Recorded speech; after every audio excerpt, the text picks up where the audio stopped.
রাসূল করিম সাল্লাল্লাহু আলাইহি ওয়াসাল্লামের জন্ম বৃত্তান্ত নিয়ে আগামী জুমা থেকে ইনশাআল্লাহ কিছু ধারাবাহিক আলোচনা করার চেষ্টা করব, যেহেতু আমাদের বিষয় চলছে সালাত।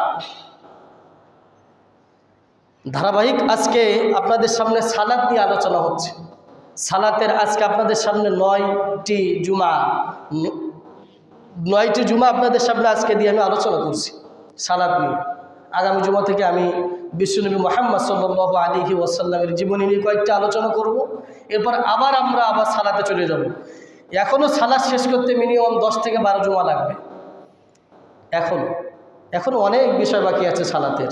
আমি আপনাদের সামনে সালাতের মৌলিক বিধান, ফরজ, নামাজের বাহিরে 7 ফরজ, ভিতরে 6 ফরজ। এ নামাজের বাহিরে এবং ভিতরের মৌলিক ফরজ বিধানগুলি নিয়ে দালিল ভিত্তিক আপনাদের সামনে আলোচনা করার চেষ্টা করছি। আমরা বাহিরের ফরজ শেষ করছি, ভিতরের ফরজ 6টি। 1 নম্বরে তাকবীরে তাহরিমা বলা, আল্লাহু আকবার বলে নামাজ কি করা, শুরু করা। আল্লাহু আকবার বলার পূর্বে অন্য কোনো কিছু পড়া যাবে না, অর্থাৎ তাকবীর বলে নামাজ শুরু করা 1 নম্বর ফরজ। 2 নম্বর নামাজের ভিতরে ফরজ কি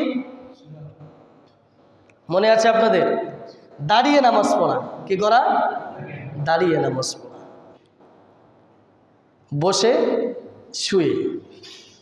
বসে এবং শুয়ে নামাজ পড়া হলো সুন্নাহ বা মুস্তাহাব, আর দাঁড়িয়ে নামাজ পড়া হলো কি ফরজ। ইন্নাস সালাতা কানাত আলাল মুমিনিনা কিতাবাম মাওকুতা ওয়া কুনু লিল্লাহি কানিতিন।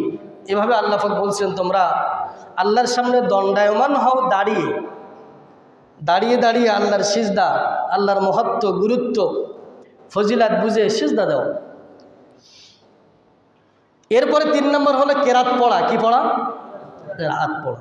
এ নিয়ে আপনাদের সামনে আলোচনা করছি। এরপরে হলো রুকু করা এবং সেজদা করা। গত জুমায় অত্যন্ত গুরুত্বপূর্ণ 2টা বিষয় ছিল, রুকু এবং সেজদা। রুকু ঠিক নেই, সেজদা ঠিক নেই, তার সালাত বাতিল। সালাত কি? বাতিল। রাসূল করিম সাল্লাল্লাহু আলাইহি ওয়াসাল্লাম খুব কঠিন ভাষায় হাদিস আমাদের জন্য বলেছেন, রুকু ঠিক নেই, সেজদা ঠিক নেই, তার সালাতটাই কি হয়ে যায়? বাতিল হয়ে যায়। অর্থাৎ মেরুদণ্ড সোজা রাখা। এই বিষয় নিয়ে আপনাদের সামনে বিস্তারিত গত জুমা আলোচনা হয়েছে। আমরা চেষ্টা করব রাসূল করিম সাল্লাল্লাহু আলাইহি ওয়াসাল্লামের মতো নামাজ আদায় করার, কারণ তিনি বলেছেন, সল্লু রাআইতুমুনি কামা উসাল্লি। নামাজ সেভাবে পড়ো যেভাবে আমাকে তোমরা সালাত আদায় করতে দেখেছো। অর্থাৎ আমি আমার মতো করে, আরেকজনের মতো করে সালাত আদায় করলে কিয়ামত পর্যন্ত যে সালাত কবুল হবে না।